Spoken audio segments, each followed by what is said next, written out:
How many times have you gone to the doctor's office knowing exactly how much you'll pay for treatment? We're guessing probably not very often. No. A Delhi father called Kurtis after getting a surprise bill for a vaccine of all things. Yeah, he was unexpectedly hit with a $200 bill. But going to the doctor's office doesn't have to be a gamble. We've learned how to get the best price on your next doctor's visit. 15-year-old Dustin Davis, like millions of other California students, cannot attend school this year without getting the newly required Tdap vaccine, protecting against whooping cough, tetanus, and diphtheria. We have to pay a $20 copay, and then I figured after that the insurance should pick up the rest of the bill. His dad, Roy, says a month after Dustin got the shot at his doctor's office, his insurance company billed him $214, saying the shot wasn't covered. Oh, I thought that was a lot. Turns out his insurance does not cover vaccines for kids over the age of 2. Had he asked ahead of time, his doctor should have been able to tell him whether that shot was covered. Patients absolutely should know how much their care costs before they get treated. Every patient has that right.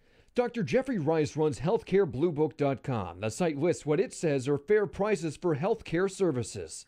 I've seen patients charged way too much for health care. The company scans billing information to come up with the average price for that procedure in your area.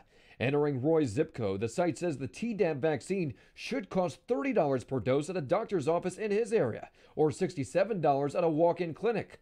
But Roy was charged $214. There are very, very big price differences between different hospitals and different providers, sometimes up to 4 or 5 times higher. Dr. Rice says had Roy looked into this ahead of time, he could have used this information to negotiate a lower price with his own doctor. Now when Roy calls up, he's finding it's too late. No way. They said not even a penny. Well, Dr. Rice also says offering to pay cash might lower the price you pay. We contacted Roy's medical group. They say if he asked, they would have told him whether the vaccine was covered ahead of time. I'm going to link you to the Healthcare Blue Book website from the Call Kurtis Facebook page. Well, look, you go from $30 to what, 214 or whatever Right. the number. It's a huge price difference. Well, it is, and so often they won't commit to a price. They'll say, well, we estimate it's going to cost this. So, you know, at least you have a ballpark. And somebody earlier tonight was complaining about that on Facebook. But why is there such a big difference is the question. And Dr. Rice does not think any consumer should have to pay more than what the insurance company pays for that same exact procedure, whether it be a vaccine or whatever it is. He thinks the consumer should pay the same exact amount. Well, that makes sense. Yeah. So now you could use that as a tool and try to negotiate a lower price ahead of time. Great. Thanks, Kurtis. You bet. All right, if you have a consumer problem you can't resolve, maybe we can. You could call our hotline Monday through Friday, or you could always go to our website and fill out our complaint form.